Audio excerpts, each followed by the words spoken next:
at the Wednesday, December 4th, 2013 Arbor DDA meeting. Roll call. Cindy Clark. Here. Russ Collins. Bob Gunzel. Here. Roger Hewitt. Here. Joan Lowenstein. Here. Alan McWilliams. Here. John Mohan. Here. Rishi Narayan. Keith Orr. Here. Steve Powers. Here. Sandy Smith. Here. John Splitt. Here. We have a quorum. Thank you. We start off every meeting with audience participation. We've got 2 people that are signed up, and we've got 4 minutes and 3 seconds apparently loaded on the clock. So we start out with You get an extra 3 seconds. Ellie Saris, if you would please, to the podium for the Main Street Biz. Thank you, Madam Chair. Good afternoon, esteemed members of the DDA Board. Very happy to be here. I'm Ellie Saris, Community Relations Director for the Main Street Business Improvement Zone. And I'm just here to bring you all up to date on the biz activities, plans for the futures, and to thank you for your investment in this initiative from the very beginning. A business improvement zone allows property owners to establish a vision and select services compatible with that vision. DDA's support of the Main Street Biz enabled us to initiate a successful campaign that's developed into a fully functioning provider of important services that improve the quality of our neighborhood. The Main Street Biz was established in 2010 according to state enabling legislation. It received overwhelming support from the property owners in the 3-block area of Main Street from Huron to William. The Biz provides sidewalk snow removal, sweeping, handbill removal, and landscape improvements in that area.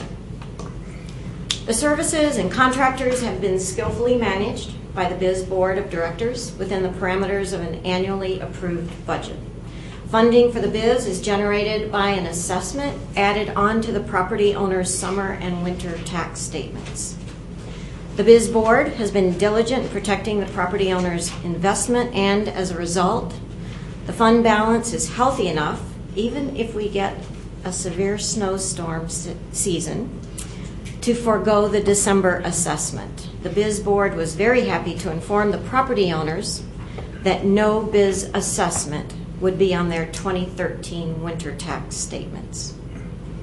Even though the assessment will not be issued, the property owners and businesses can rest assured that the area will continue to receive the same high quality, consistent, and predictable services that they have over the past 3.5 years. After receiving many positive comments from property owners and businesses about the services, the Biz Board is currently exploring the possibility of expanding the boundaries. We're utilizing the blueprint that was created as part of our grant agreement with the DDA during the original campaign.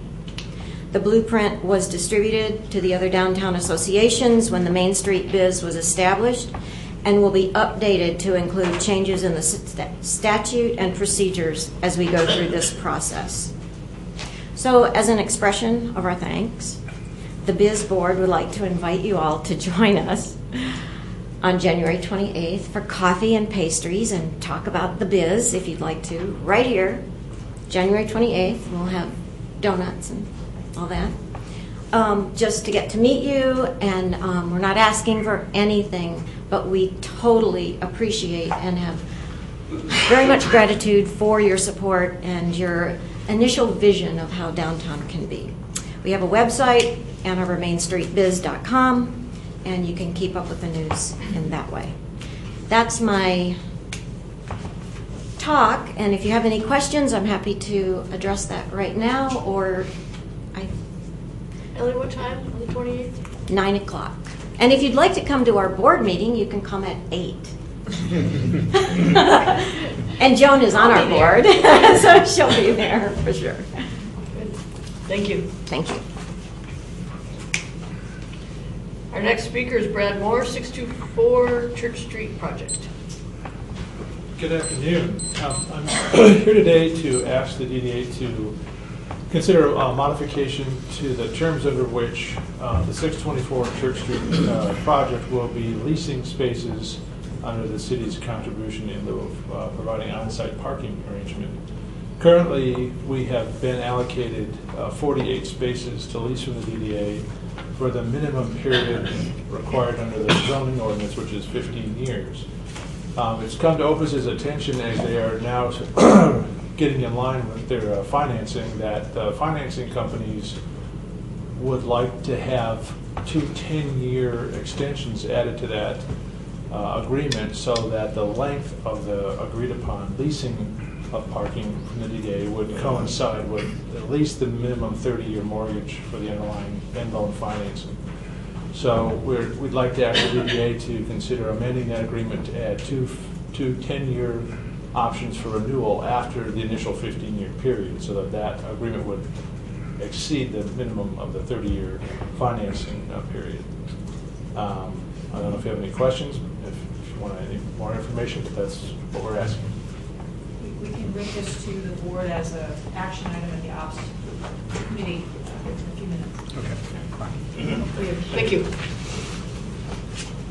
Reports from city boards and commissions. This is our slot for Ray Detter, Downtown Area Citizens Advisory Council. 4 minutes, Ray. You've already just taken some of my time, so standing here. As you all know, every December, the Downtown Area CAC has a holiday party to discuss the developments this year and to identify the things we want and will work for in the new year. And of course, the list included the more public art, downtown art, more trees and better care of the ones we have, improving the alley between East Liberty and East Washington next to Tally Hall and making it much more of a public place. We want to support the DDA also in its development of a downtown framework plan. And we also want to continue our full support of the DDA's downtown parking transportation management plan, as well as a part really of a robust transportation plan for the entire county, including more support for the use of downtown zip cars, mopeds, motorcycles, bike share, air ride, and Get Downtown program, all of which the DDA is involved in. Wally also is connected to this, and of course many of us have gone recently to the meetings on the connector, perhaps light rail, all with our firm commitment to avoid the need for any more above-ground downtown parking structures. But the two most mentioned commitments to the downtown that we want for the new year are the growth of the diverse downtown residential population and more downtown retail. Can't have one without the other, as far as we're concerned. We believe that the retail will not thrive without that commitment to residential. We applaud the success of Urban Outfitters, Bivouac, Renaissance, but we are appalled, of course, by the loss of Salo Chevelle and also Siphons, without going into the details with regard to those particular issues. Our discussion of retail and residential led right into the major topic of our discussion last night, our commitment to the survival of the State Theater, as well as the Michigan Theater, as a part of an historic theater district in Ann Arbor.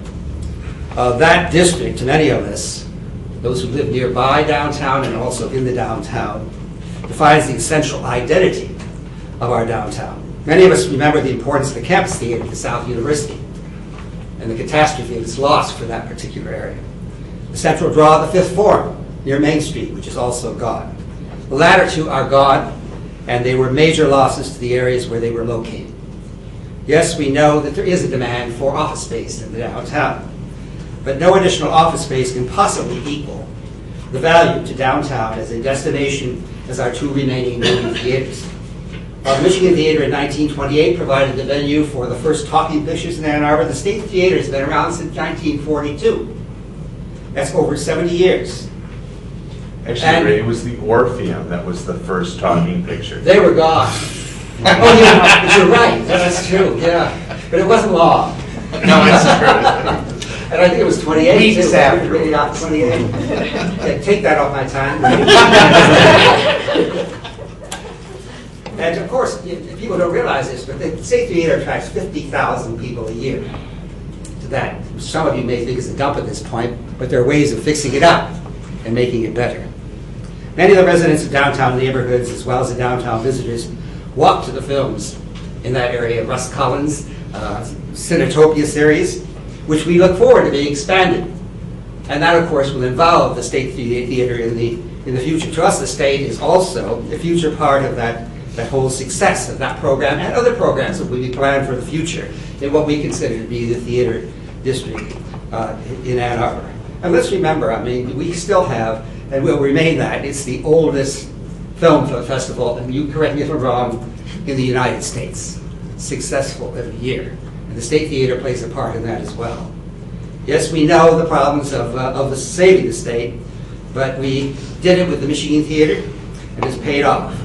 And we're pleased that the board of the Michigan Theater has taken the initiative of opening discussion with State Street Theater, LLC, to work on a way of the community, a community way, of purchasing, improving, and retaining the state as a part of our theater district. And we believe that the DDA should be involved in that process to whatever degree it can be. Other DDAs have done it, and we can do it too. And I still remember that $250,000 you gave for the lobby in the Michigan Theater. What can we do for the state? Thanks. Thank you, Ray.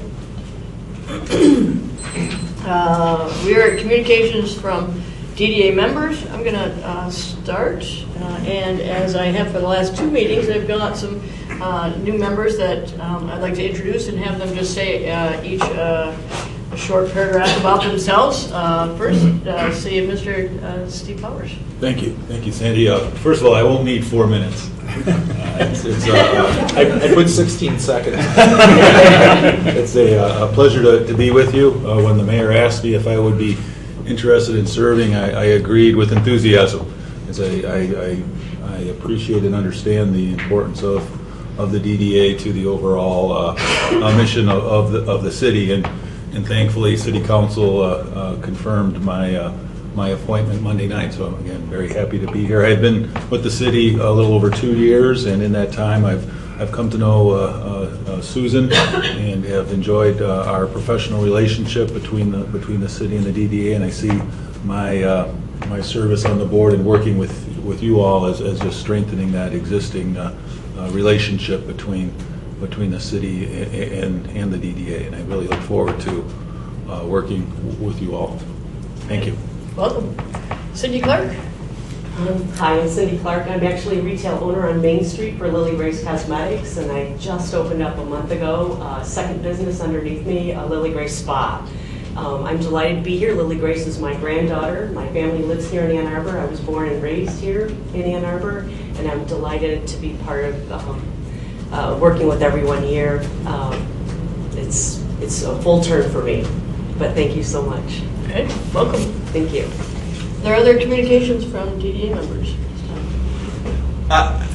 This isn't a DDA matter per se, but in regards to the State Theater, the Michigan Theater is in talks with the owners of the State Theater, and we're hopeful that will have a positive outcome in terms of preserving the cinema exhibition capabilities at the state. So we're very happy with the owner's willingness to talk, and hope that creates a positive outcome. Anybody else? Very good. Approval of the minutes from November 2013 on page 2 through 9. So moved. Support? Support. Any corrections, additions, deletions? Seeing none, all in favor, say aye. Aye. Opposed? Approved. Subcommittee reports. Hewitt, Split, and Orr. Who wants to start? Yes, I will. We will turn to page 10. We have what I believe is an extremely brief resolution.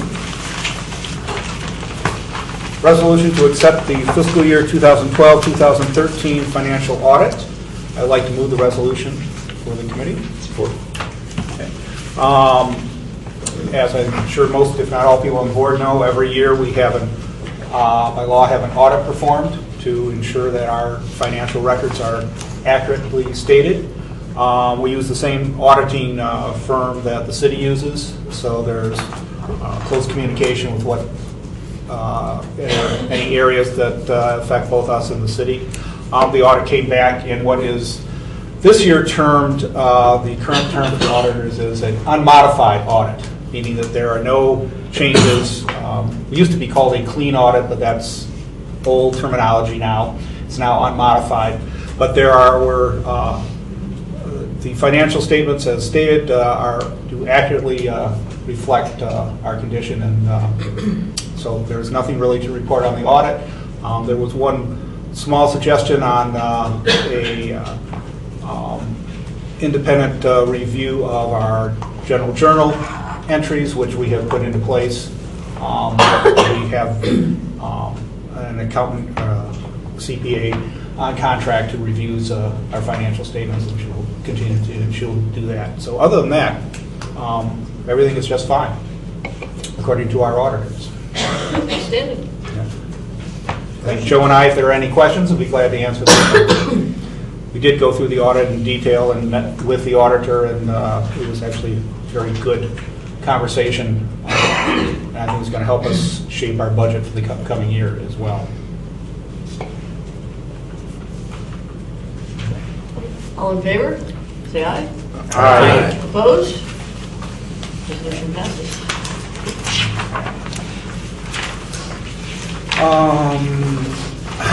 I will undertake the next resolution also, if you want to, John.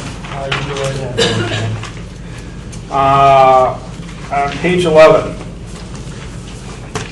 resolution to provide the remaining funds needed for the replacement of the streetlights on South Main Street. I would like to move you this resolution for the committee. Support. Back, I believe it was in May, it was determined that the streetlights on the South Main area were rusting out at the bases, and indeed several had fallen down, and that they all needed to be replaced. At that time, we passed a resolution that the DDA would allocate $300,000 of the $580,000 for the total cost of the project. The project to be carried out by the city. The city council, city portion was to be $280,000 from city general funds. That resolution was not successful at city council, so we have a shortage of $280,000 to the replacement of the South Main Street streetlights. We had done a examination of them and found that many are indeed in serious condition and indeed a safety hazard, as well as I believe some of the parts have already been ordered. So we, after much discussion at our committee level, are recommending through this resolution that the DDA in this fiscal year allocate $120,524 of that $280,000 is missing. That is the amount that is remaining in a bond fund from actually the State Street sidewalk improvements back in around 2000 or so. So it's money that has been sitting in a fund that has been unspent for about 10 years. This would require at the end of our fiscal year changing our budget to indicate that that money would then be spent.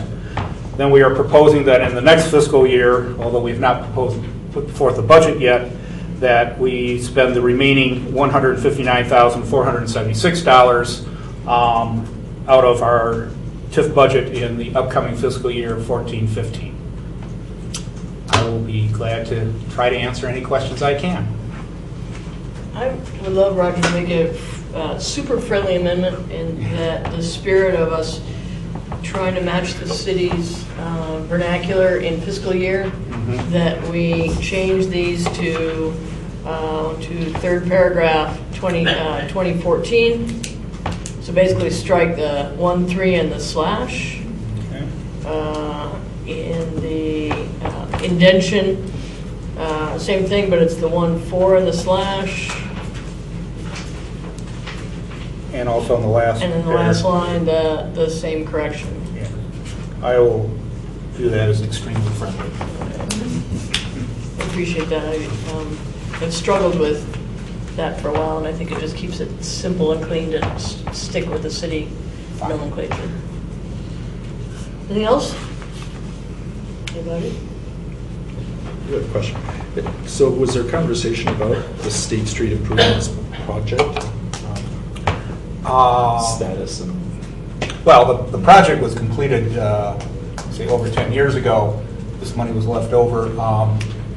I think in the upcoming fiscal year, we should take a look at certainly some repairs and minor improvements in that area You know, certainly some of the improvements have taken a beating over the years, so I think it would be appropriate that we spend some money in the State Street area to at least do repairs to the existing streetscape. And of course, we are undergoing the sidewalk framework plan, and certainly the whole Street area will be part of that. This made note of the city light moratorium, so I don't know, Yeah. if there were sort of lights that had not been done as part of the project that are sort of still in the offing. Yeah, But I don't believe there are any lights that were not done as part of the project. Okay.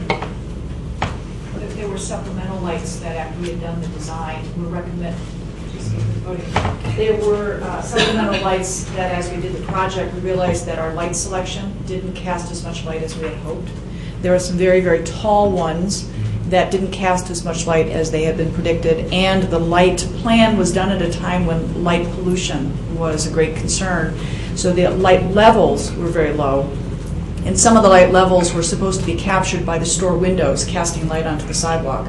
Many of those windows either became darkened or changed their uses, and so the dollars were held back so that we could add additional lights to the area, because our design, though it looked good on paper, in actuality was not successful in casting as much light as needed. And in fact, we did a couple tours of the area with the city, at that point, the new city administrator, and that was particularly called out by the property owners and the business owners that our original plan did not have enough light. So we were holding some dollars to do this work, and there is an unofficial understanding that we're not adding to the city's electric bills by adding more lights. There's a great cost to the general fund. So we've been holding while we're sort of understanding what the city policy around that might be.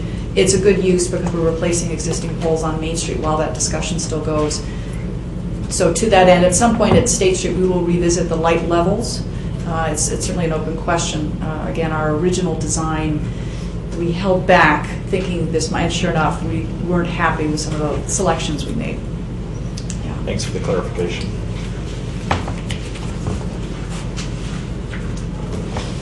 I just wanted to reaffirm in the State Street area, I think that primarily what we're looking at perhaps next fiscal year is hopefully doing something with the lighting and with the planters. Those are the two main areas that are of concern to the mergers of the State Street area. A niggling part about the State Street area, although we're talking about Main Street, is that the Washington Street lights are off. They're not functioning.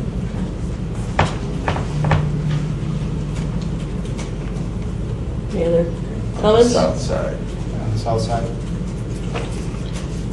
Motion to vote to approve the resolution. Please say aye. Aye. Opposed? Sounds to be unanimous. I'm going to defer to Keith on the next resolution. I would like to actually bring forth a substitute resolution. I guess I can pass this around, which is similar. I will go over the differences, but I think it's though many people worked on this resolution, probably appropriate since I'm sitting in the Dave Givardi seat, that I bring this forward. Is there a second? Support. Why don't you walk us through this? Is it All right. a replacement?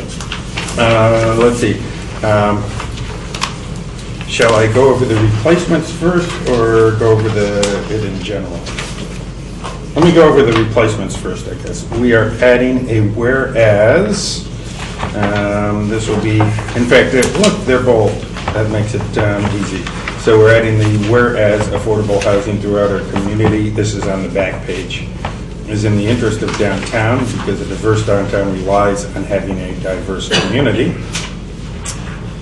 We are adding in the first resolved specifically what we are waiving, $1,439,959, which is by our calculations the amount that has been the net of what has been invested in the property.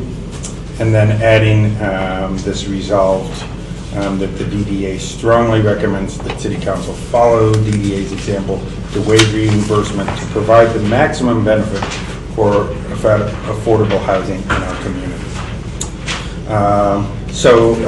Little history. The Y lot, so-called Y lot, I guess throughout here we are referring to it as 301 South 5th. I have that right? Yeah, 350 South 5th. As opposed to the more popular terminology of the old Y lot. It, as we know, has been sold, or there is a sales agreement, and part of the sales agreement is that there are reimbursements to entities that have put money into the property. The largest portion of this is the demolition, because the demolition was of the old Y was 1.469 million. As far as all of the investment into it as a parking lot and the other associate and paying interest, picking up the interest payments on the city's loan. Starting in 2004, I believe, that it had just come to the point of breaking even. So essentially, it's that demolition amount that's the difference. Anyway, we are going to, this resolution would ask the DDA to waive that 1.439 million, and ask that it, in order to dedicate it to the cause of affordable housing, and at the same time ask City Council, who have reimbursements coming over, I believe, 2 million actually 2.7 million of reimbursements going to them, for them to consider matching or in some way using our waiver as a way of being able to make a substantial investment in affordable housing.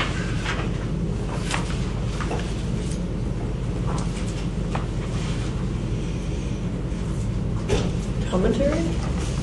Questions? So in other words, our goal has been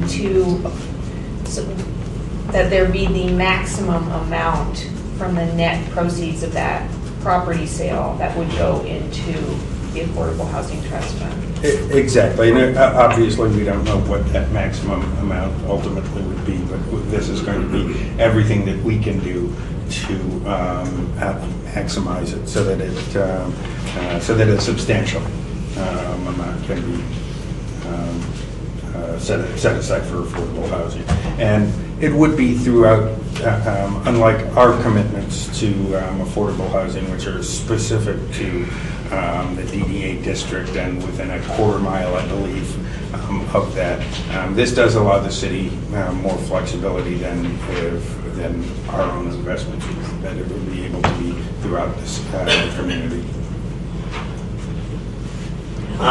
Just can you be more specific, I guess, just for me, because I'm relatively new, about the general motivation behind this money from the YLAC going to affordable housing?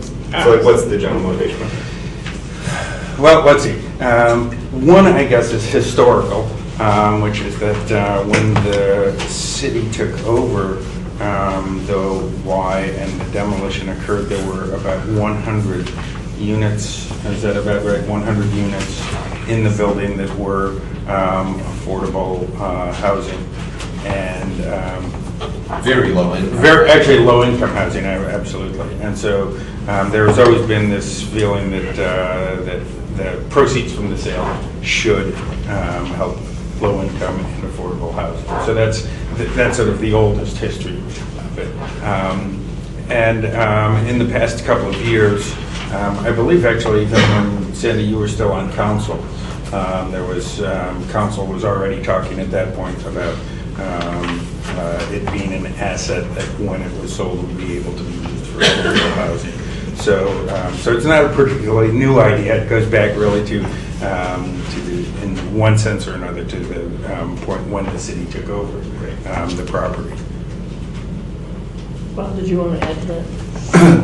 Yeah, I mean, it was, in my mind, even more than a promise that those 100 beds would be rebuilt in the downtown area, if not on that piece of property. And that obviously hasn't happened for a number of reasons, but kind of the substitute is that the proceeds will be used for affordable housing.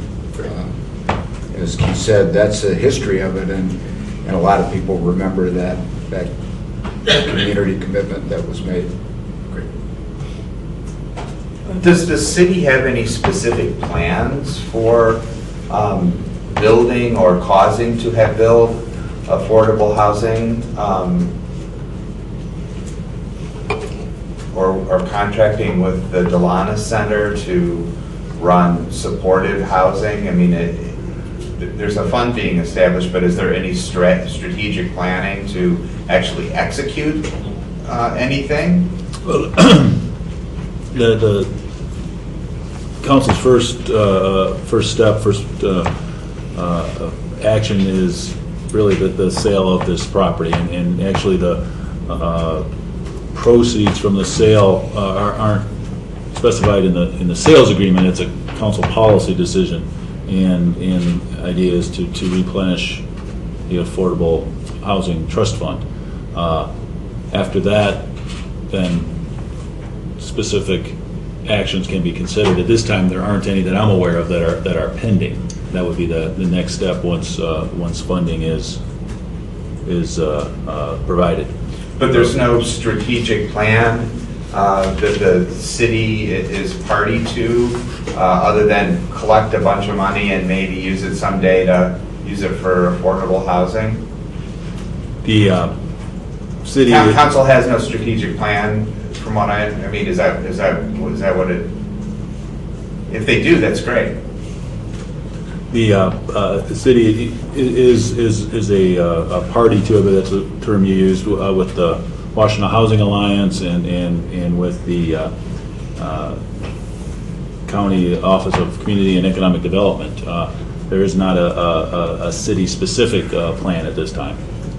I think part of it is on behalf of the Housing Alliance is the Office of Community and Economic Development is talking about doing an assessment in terms of the affordable housing needs. And obviously that's on a huge continuum from very porous to what we call workforce housing. So there's a lot of discussions about it, Russ, and I think what Steve says is that'll be the next step once that gets closed. I don't mean to misrepresent. No, that's correct. I think historically there have been there were funds in there that have been spent down during the worst times, and so it has really gone down to a point where there was no ability to plan for anything with those funds because it's as I recall under $200,000 in it at this point. I mean, it's pretty nominal, so you can't you can't build a unit for that, particularly downtown. But it's difficult to plan when there's no resources. But if I might, also your question is well taken. Is it all going to be for bricks and mortar, or could some be for supportive housing? I think all of that's to be determined.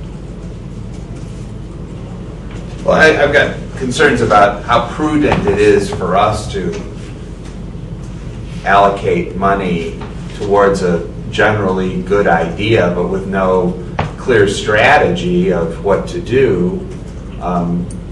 It seems like it's great to do nice things. The DDA tries to do nice things, and then we're told that we're a shadow government. And I'm not quite understanding, if the city or there's no community strategy for addressing this, I don't know how we're doing anything other than just doing something that might be nice in the future, but I don't know that we're gonna, there's the right kind of efficiency to execute effectively so that we're genuinely addressing the issue. And with that, Russ, I don't think that we're the organization that should tackle the affordable housing component. So as much as we've been putting aside money on an annual basis, and it's now actually within the ordinance that we should do that, making small monetary investments over time on buildings is not necessarily adding any new units to the system, and I'm not sure that that's good use of our money. I think that this is, in my mind, I strongly support this concept because we can pool our money and leverage it with hopefully the city and the county, particularly with the last resolve that says the city should also match this, and together we take these resources and create a solid plan that moves us forward, which we've been unable to do since the building came down. And that's why I would strongly support this. Sorry. No worries, I know. Right next to you, it's hard to see. So, it seems to me this would be a great opportunity for the city to take advantage of. Is it the HHSAB policy board? It's sort of the institution of the city, I think, and I would expect they've probably already taken it up. I would like to think so because it's been on the radar screen. So that might be a good entity for people to communicate with. To reinforce the feeling that there needs to be a plan. Is that from your perspective, Steve? Do you think that is, a advisory board is the right Yes, entity? I think it is, and I believe they've had those discussions. Okay.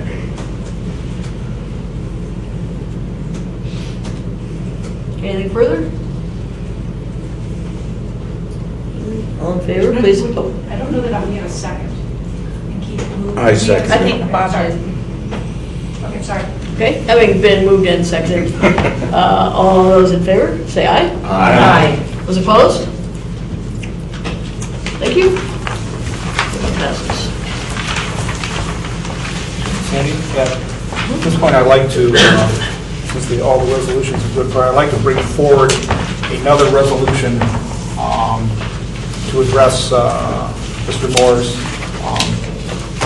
concern in the public speaking part. Okay. I think everyone has a copy of this, I hope. Resolution to request City Council approve an extension of time for the parking agreement with the 624 Church Street development under the city's contribution in lieu framework. We reviewed. Support?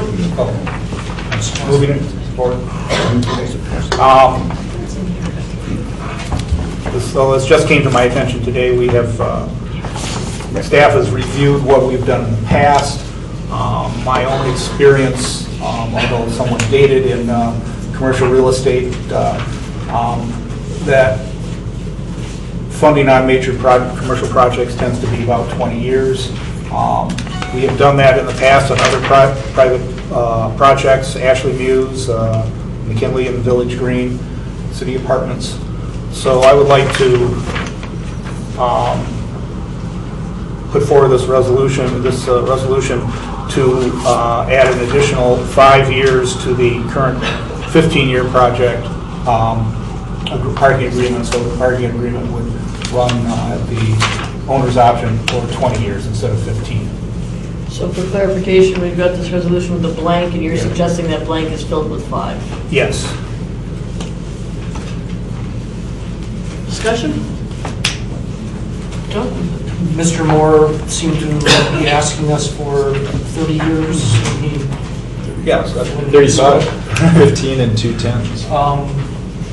Pretty much.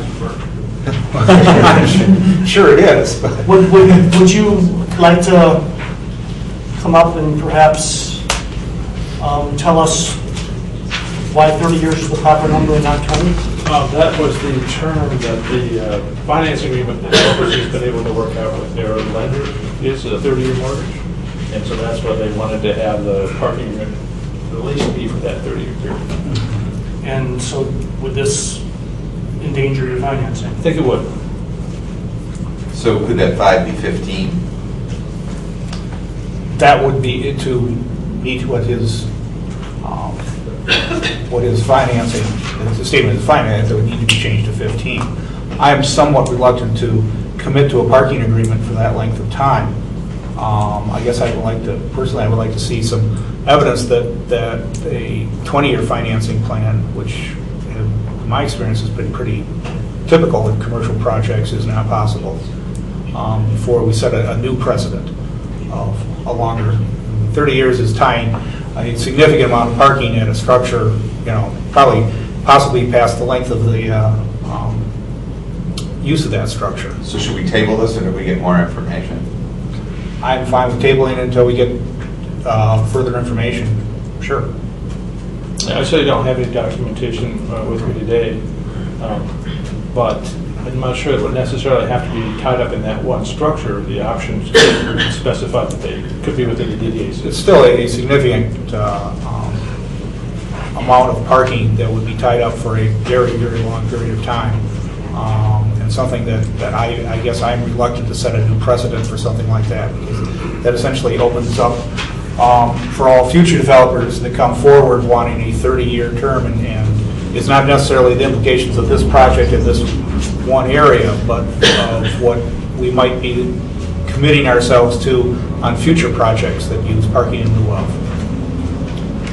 Do you think it would satisfy the lender to have a 20-year with an additional 10 that is up for option for DDA approval or city approval as well? So it would be like not to be unreasonably withheld, but we still have an option to back out after 20. It would certainly be preferable over the only option being 20. Right. Yeah, if it is a dual option, an option of both the DDA or the developer, I don't have a problem with that. I just don't want to tie the hands of future DDAs for their length of time. Right. How long would the potential tabling be for? A month? Or? A month. Is that a problem? I certainly could come back with some additional information and perhaps answer your question if we had that option to table. I would prefer if you would come back to the operations committee with information and allow them to chew on this a little bit more. I mean, it was brought up right at the table here, and it's certainly not our typical mode of how we operate. We could certainly do that. Okay. Yes, if you could have some further information on the next operations committee And meeting. when is that meeting? Is 25th. probably not. 18th of December at 11 a.m. Thank you. And you will note that we're going to, at the end of the meeting, talk about a 2014 calendar. We would typically meet for the board on January 1st, so likely not that date either, but the following. Thank you. I will move the table or second the table. Okay, I'm not sure what Mr. Hewitt's done already. Okay. I guess I would move to table. Very good. Support. All in favor of the motion to table, say aye. Aye. Opposed? Motion is tabled. Fifth Avenue property with goals supporting affordable housing, page 12. This is that. No, that's the same. That's why you don't. Very good. The Y property, very good. Yeah, great. Connector update. That would be me. Yes, we had 3 public meetings.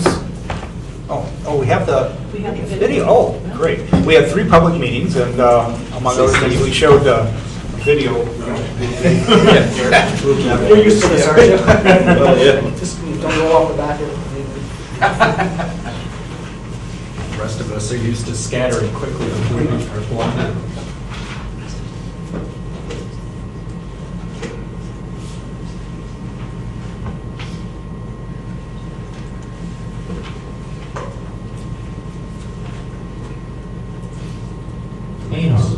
Tree Town, A2. Thank you. As we all know, our city is lucky enough to be growing with more jobs and more people. That means we need to figure out additional ways to get people around town in a way that sustains our quality of life. Currently, the ride provides nearly 130,000 rides per week. and has seen a 50% increase in ridership since 2004. University of Michigan Transit Services provides an average of 140,000 rides per week and can reach over 200,000 rides per week when classes in session. Combined, our transit system's weekly ridership is over 300,000 rides. Imagine what transportation needs we'll have in just the next few years. You know, we're getting to the point where the city's really growing, and a lot of young professionals are coming in, and the more people who come, it's great for the city, but it means more traffic, more cars, and if we can kind of nip this in the bud, I think that would really Ann Arbor is projected to have an increase of over 20% in employment over the next 30 years. Imagine fitting 22,000 more people into the big house. How can we accommodate this growth? The connector. The connector is a way to move more people more efficiently between major destinations in Ann Arbor. Having lane of traffic dedicated to the connector will enable faster travel for everyone, not just those using it. With the pressure on the community, with the number of jobs and the number of people who are starting to work in town and live in town and play downtown, for that matter, if we don't talk about and figure out what the answers to our transportation problems are now, we're really going to have trouble in the future getting our arms around it and actually accomplishing what we want to accomplish for the city. Before we can make this a reality, we need to determine how advanced technologies can meet our growing transportation demands. The connector has identified 3 potential public transit options that would best meet those needs: bus rapid transit, streetcars, and light rail. Why is this important? Improving the way that people get around Ann Arbor can save time, improve access to jobs, and reduce negative impacts on the environment. In fact, it's so important that the City of Ann Arbor, University of Michigan, the RIDE, and the Ann Arbor Downtown Development Authority have all come together to conduct a study to explore transit options that will benefit and sustain our unique city. Well, why not add more buses? Buses can and will continue to provide an important service to the community. Today, buses are overcrowded, so we can't just add more. The next generation of transit will use new technology that's more efficient and sustainable while accommodating the thousands of new people coming to our city. I commute every day by public transportation. Additional transit may help me get to work faster. What happens if we don't build the connector? In less than 20 years, there will be an increase of about 50% in auto trips. Without improved transportation options, the number of vehicles on the road will continue to grow. But the city is already running out of room on roads and parking lots. The choices we make now will positively impact the choices we make for public transit in the future. Reduce congestion, increase service, safely accommodating more riders in less time, all while creating a cleaner environment. Ann Arbor, we are too smart not to be on board with something like this. If we wait any longer, it will only get more difficult to make the changes we need to our transportation network. We need to be a proactive community and get ahead of our growing economy. It's time to act now. These future transit improvements will have big potential for all of us. Please visit aaconnector.com to let us know your thoughts and to find out more about the exciting opportunities we're considering to connect you in A2.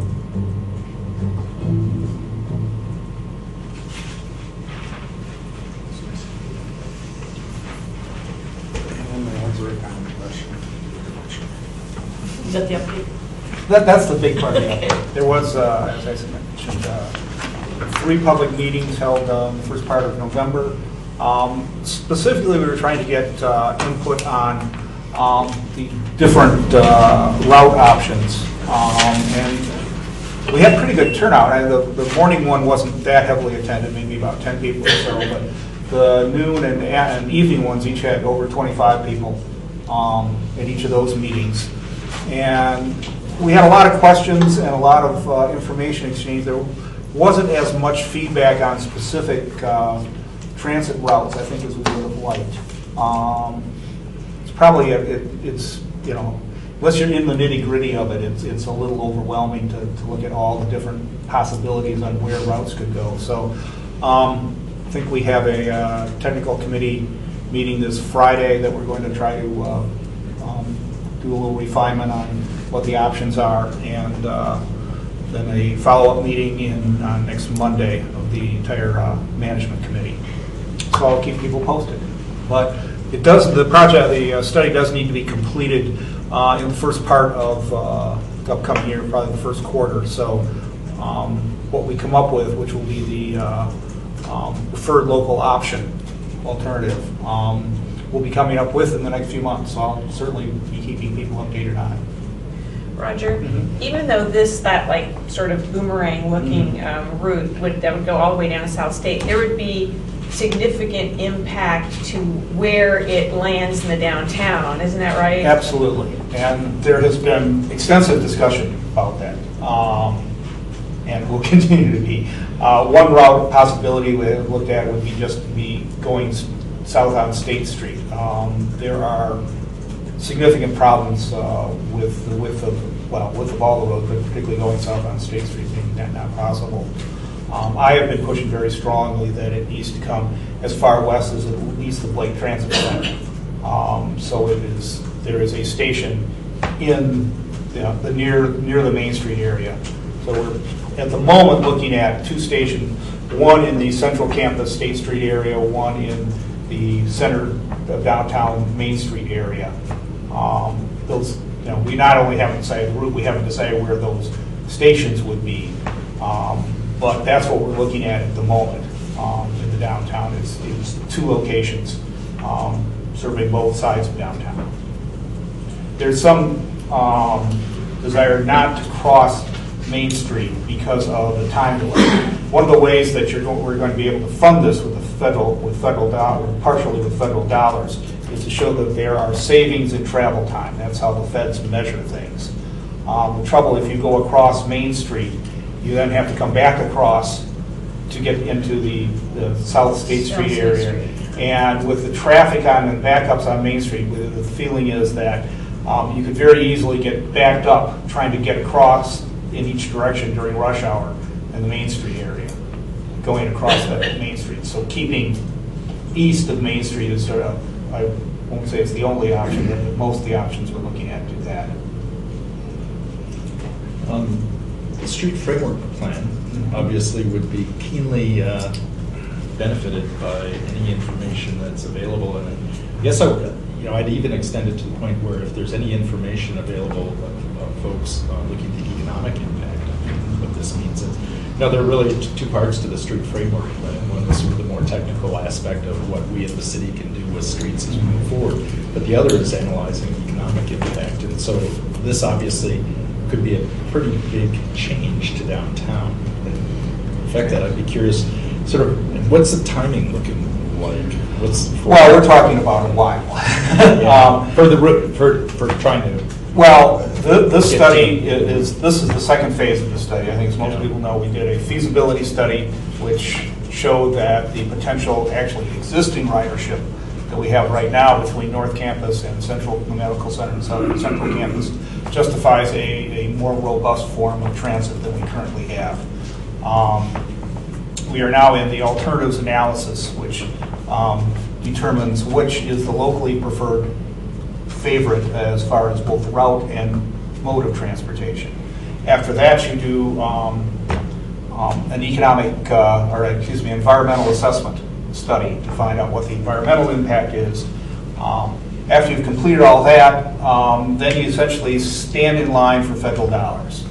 The feds can, with a project that meets the criteria, which is what we are trying to very carefully go through, can fund up to half the cost of the project. And the cost could be, depending on the mode and the route, could be as little as $100 million and as high as $500 million, depending on whether you use a rail vehicle, how much of it is elevated or bridged, whether you're using a bus thing. The variation is quite large.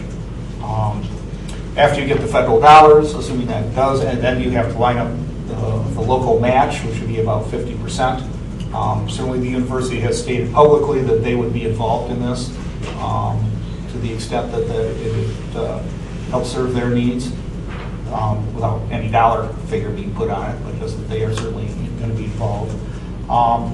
Then assuming you get the funding in place, engineering, construction, ordering the vehicles, which has a fairly long lead time, our consultants say we should not expect anything actually rolling for 10 years.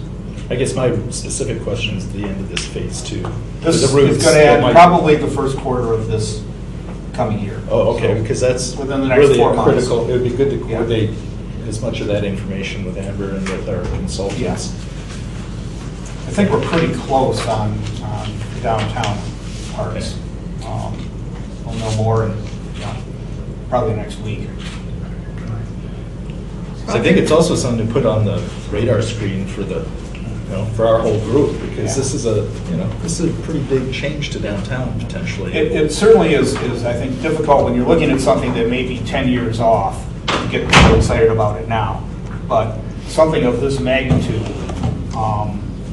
takes a long time to plan and work out the financing and engineer and build. It's a very long process.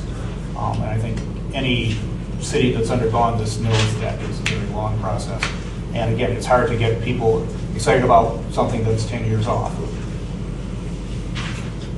Well, thanks for your considerable time and effort devoted to this. Thank you. Hopefully we'll be successful. Okay. Bicycle projects. Kick Who's on it that over side? here. I don't have any videos. Let's see, but a pretty short reports here, actually. Bike share. The CEC had brought in the B-Cycle rep, who was, B-Cycle is the vendor that they're using for the bike share program. And basically, as they looked at the potential sites, they realized that the few street spots that they were looking at were too narrow to accommodate the stations in on-street parking. So they are, at this point, looking at other options. So as of right now, we have no request from the CEC for in-kind any sort from the DDA. So that's where bike share stands. Though they are moving ahead and still, I believe, have an Earth Day opening in mind. They're going to be about, I think as of now, there are 14 stations. As far north as North Campus and as far west as Ashley, I believe, is the furthest west. There is hope to expand it over time, but this is the opening salvo. Yes? So I assume there hasn't been any request or conversation about taking a parking space, for instance, to create a new area? Right, that had been the original plan, that there were, as of 2 months ago, they thought there were going to be 2 locations that were going to require giving up parking spots, which was why they were looking for in-kind commitments from the DDA. But as of now, not looking for any. Don't have anything specific, okay.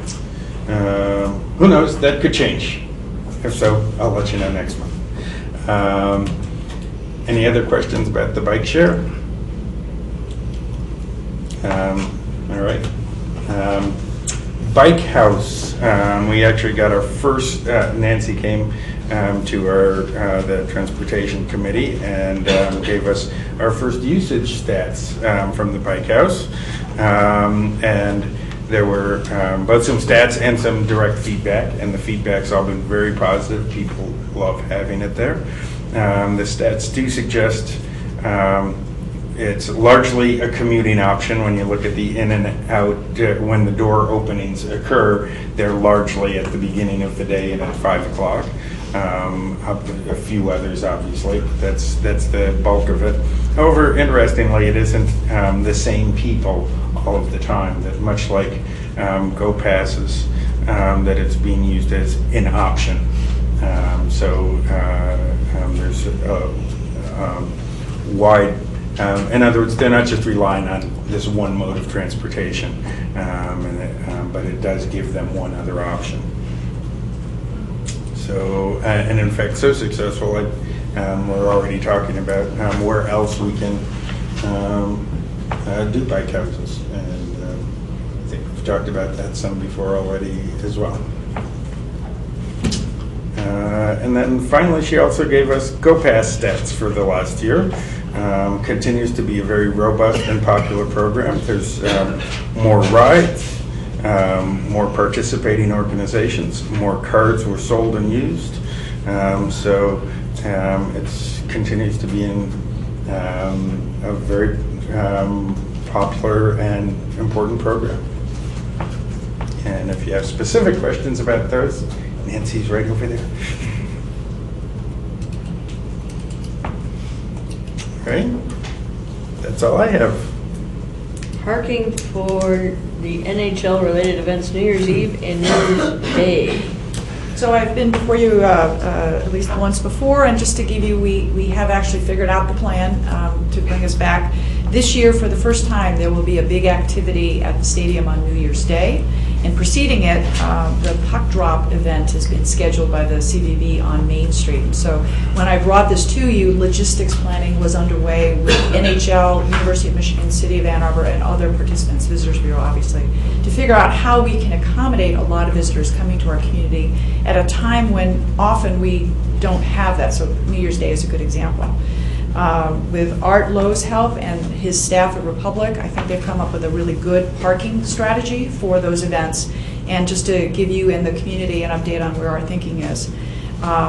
First of all, with New Year's Eve, what's interesting about that night is Friday nights and all of those are usually active. Well, New Year's Eve is the night when people go out. But what is very interesting about it is this is midweek, and then shortly after midnight, we anticipate a lot of people are all going to want to go home at the same time. That's typically the case.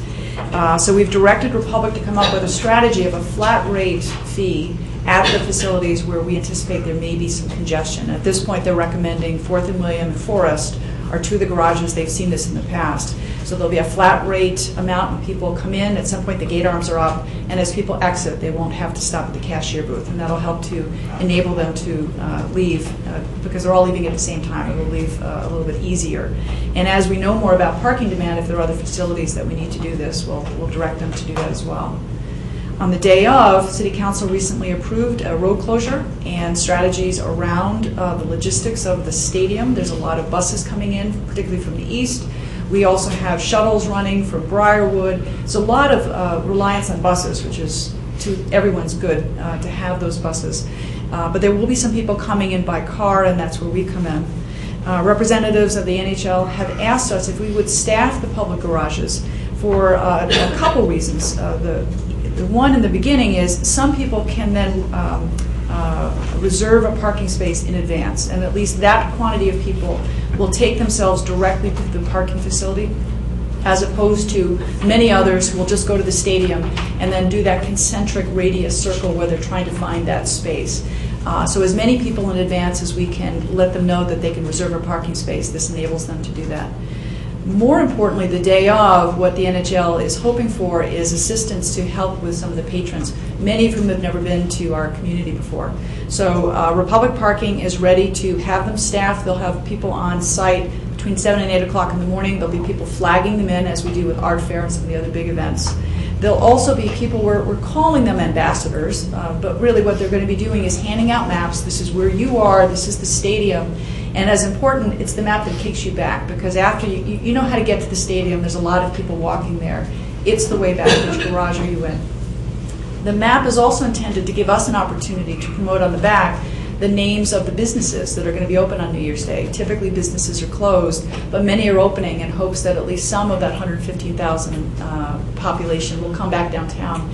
So we're going to be listing, the Visitors Bureau will give us that list on the back, where people can go after the game. We'll also have Republic available in their offices to answer messages by phone. They'll also have people available in case we have a snow or ice event. All things that happen with big events, you've got to be ready. To do that, we're going to be charging for parking on New Year's Day at the facilities where there's a gate arm, where we can actually include, get people in. This won't be the street meters. This will be like the structures and the lots. It's a flat fee, $5. The amount of staff time is really mostly leading into the game. It's really not going to be needed all day.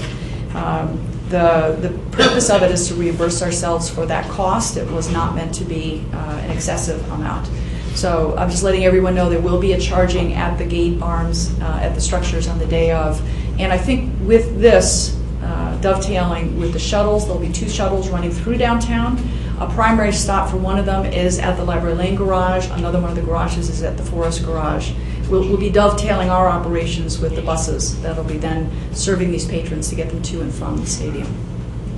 Yeah, John?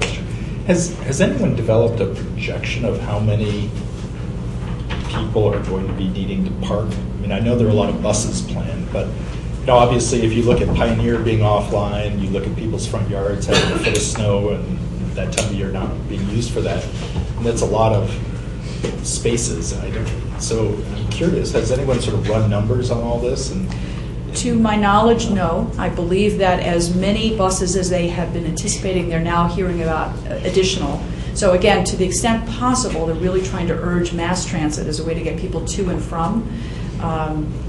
Because this is a first-time event, there will be a learning curve. So they have some work being done to communicate about all the parking facilities away from the stadium. But we won't know till we do it the first time. I think solid numbers, but to the extent possible, their experience in previous communities is guiding them. But I don't have that number if you're asking for a specific number. Just kind of try to put it in perspective. And lawn parking will be allowed, of course, if there's a snow event, that will change, but there will be lawn parking allowed. Okay. So Help. Yeah. And adding to this, what's interesting about it is when there's a home football game, a certain quantity of the stadium is filled with students who are living here, so they're walking down the hill. This is not likely to have as many locals as it will have people from out of town, and so there's a lot of learning from this. So if there are future events, we'll understand more about what the behaviors are. It should be interesting. anecdotally, I'm hearing a lot of interest in the New Year's Eve event.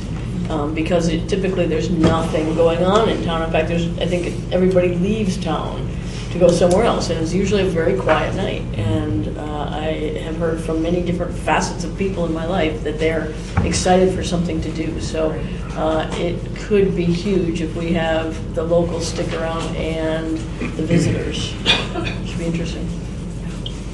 Including the mayor of Toronto, perhaps. I don't think he can get across the border, can he? I don't know. He says he wants to come. U.S. immigration. Oh, this must be Roger. Downtown Ambassadors update. Yes. Well, we actually had a rather lengthy discussion about the ambassador program and what we saw in Grand Rapids. There are a number of views expressed, but I think there was most people think it's the committee meeting thought it was a good idea and that we should aggressively pursue it. So at the next operations committee meeting, we're going to talk about how we can aggressively pursue it. Personally, I would like to see something in place for the summer, if we can move that quickly. But there's a lot to be determined on what we want done. Do we want it? What should it look like? How much is it going to cost? All those sorts of things. We've got to work through it. And your next meeting, when we meet? It's not going to be the 25th. It will be the 18th. He said something to get downtown. Oh, okay. All right. I didn't know. Partnerships Economic Development Communication Committee. Joan, can you Yes. tell us? We had our meeting and we really had a discussion of the Chamber Impact Conference that a number of us went to. Rishi Narayan reported on that because he was at that Chamber Impact session, and the Chamber Impact, it's called Impact Ann Arbor, something that they do every year, and there's always a different focus. This time, the focus was really started by a discussion that Luke Glazer, who's the founder of Michigan Futures, had. And we talked about this in our meeting. Rishi kind of went over this. Luke Glazer's presentation to the Chamber group was that his work suggests that there's a strong connection between prosperity, instead of just talking about unemployment, they're now talking about prosperity, placemaking, and attracting young talent. So the trends show that prosperous states have a higher proportion of wages from the knowledge industries, and that's defined by a lot of different things, but medical, legal, technical, all that kind of stuff. That prosperous states also have a high proportion of college grads, and that taxes, whether it's who has the lowest taxes, that doesn't really play a role. It's all about educational attainment and quality of place, and that's what brings people. So Michigan and even Ann Arbor are lagging behind in the numbers of young professionals that we attract. For example, Madison, Wisconsin has about twice the number of young professionals that we do. So Lou Glazer shared that Ann Arbor has an important role to play in prosperity, but we have to embrace the elements that are key to that, such as transit, private sector growth, and density. And as you know, I mean, these are a lot of things that we're working on all the time. A lot of people want to focus on attracting families, but the idea is that attracting young professionals is going to lead to that because people tend to establish families where they get their first job. And we need to do a better job of engaging young professionals in our community by letting them have a better voice. And there was a panel, for example, at this Impact conference where some of the young people talked about how they were reticent to put themselves out into public positions because of the nature of the media and social media, you can get trashed very easily just by putting yourself out in public. So, unfortunately, an element of our modern life that is one thing that detracts from their being involved. And so we had a discussion of that whole session. We also talked about our wanting to focus on communications and revisited that as a focus. We said that we should have a subcommittee for this, and we nominated Al and Rishi to kind of head that up and work with our staff, because that's something that particularly Al's involved in all the time, and they can bring a fresh impact to that. So that will be something that's continuing. Excellent. And next meeting? Is next week, December 11th at 9 a.m. Good, thank you. That specifically brings us to our meeting calendar. As I'd said previously, for 2014, our January date would fall on January 1. And I would propose that we push that off a week to January 8th. And Some of us now have that as a work day. Oh, January 1. And are there other troubled dates in here? Did you go through any other dates that may land inappropriately?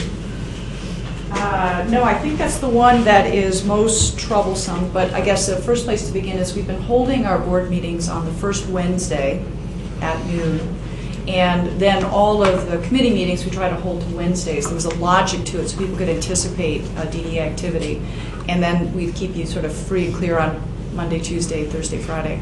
So the first question is, if we establish the date for the January meeting, do you want to change subsequent board meeting dates from the first Wednesday? And this is a good chance to do it since we're setting the schedule publicly. We'll publish it as soon as we're done today. But just to ask that question, if the first Wednesday is problematic or it works, and then the second question is lunchtime had worked always, but that it's time to revisit it. So I'm broadening it from just this. We can. There's two items of business. Let's establish the January meeting time and date.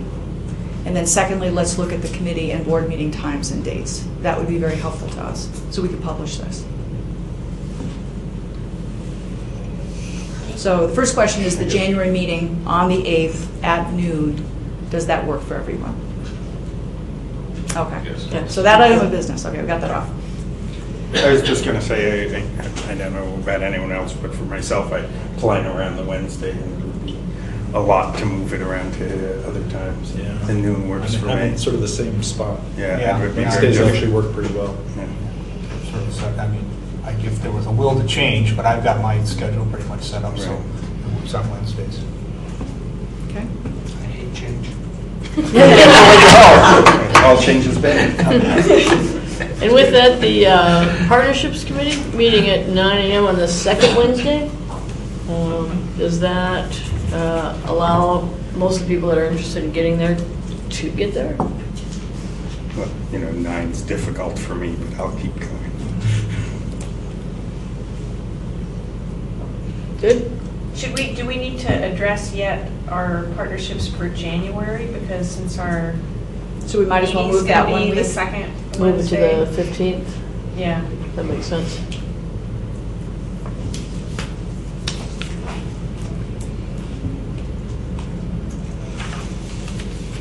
And then Operations Committee is typically the last Wednesday. Sometimes it gets confused because sometimes we have 4 or 5 Wednesdays, but we are generally aiming for the last Wednesday. And typically it's been 11 to 1. I think that's fine, although there may be times when we move it to the fourth Wednesday. But Sure. we can schedule it for the last Wednesday for right now. Okay. So in January 14, that would be January the 29th. That is the last Wednesday. Unless you want to make it the fourth Wednesday, which would be the 22nd. Let's leave it at the last Wednesday for right now. All right, so Give basically Joe a little everything more time. everything stays the same other All than right. January. All right. Very helpful. Thank you Very very good. much. We'll go ahead and publish. Sandy, I did have a question other business. Other business. I have some questions or concerns about the sale of the Y lot. I know that under the parking agreement, we're supposed to be given 30 days notice so that we can remove equipment, et cetera, if that sale goes through. I don't know if we've been given notice or if we're going to have sufficient time to move things if indeed a sale closes. We have Perhaps. not received written notice yet. Actually, Susan and I did a brief review of the new parking agreement. We're not actually sure they have to give notice under the current one. Because it speaks to a lease and not a sale. Yeah. Okay. I just want to make sure, I'm sorry, I just want to make sure that we have sufficient time to move things if we need to move things. Yes. The city will be providing notice that should be arriving. It's in the mail. Perfect. And certainly the city will do what it can to work through the DDA on the removal of the parking equipment, timing it with the close of the sale. Yeah. Excellent. Anybody else? Audience participation, 4 minutes each. Is there anybody that would like to address us? State your name, please, and give yourself 4 minutes. Thanks. My name is Edward Vilmetti. I'd like to speak to the DDA board about the pedestrian safety issues. They were in front of City Council earlier this week with a decision that looks like it's going to be made to not change the pedestrian ordinance. For the most part, the current pedestrian ordinance only addresses issues outside of the downtown area in that it mostly talks about mid-block crossings and other sorts of non-signalized intersections, and there's only a couple of those downtown that I'm aware of. But in the process of preparing for that meeting, I looked at about 8 years worth of pedestrian car crash data and about 100 different accounts of pedestrian car crashes, the written accounts of them. And what I noticed consistently from year to year was that either a majority or nearly a majority of pedestrian car crashes in Ann Arbor happen in the downtown and campus area. There's a definite concentration of pedestrian car incidents downtown. Probably that's because there's a lot of people walking downtown. It wasn't clear. There wasn't enough data to figure out why. Most of the accounts that I read had a familiar, depressing tone, which has made me a lot more careful when crossing the street. The narrative often goes, the pedestrian was crossing on the walk light, the car had a green light, the car was turning, the car didn't see the pedestrian, and they crashed into each other. I think that this is within the purview of the DEA to address. Downtown safety is largely a matter of enforcement, engineering, and education. There's only so much education you can do with a transient population. There's only so much enforcement that you can do without having your own police force. But certainly the engineering of the downtown includes things like good lighting at street corners and careful attention to building of crossings, and careful attention to the built infrastructure around parking structures, which has a lot of pedestrian car interactions. And I would urge this board, as part of some committee that you deal with, to regularly address the question of pedestrian and car safety downtown. Thank you. Thank you. Is there anybody else that would like to address the board? Move we adjourn. Support? Second. All in favor? Aye. Done.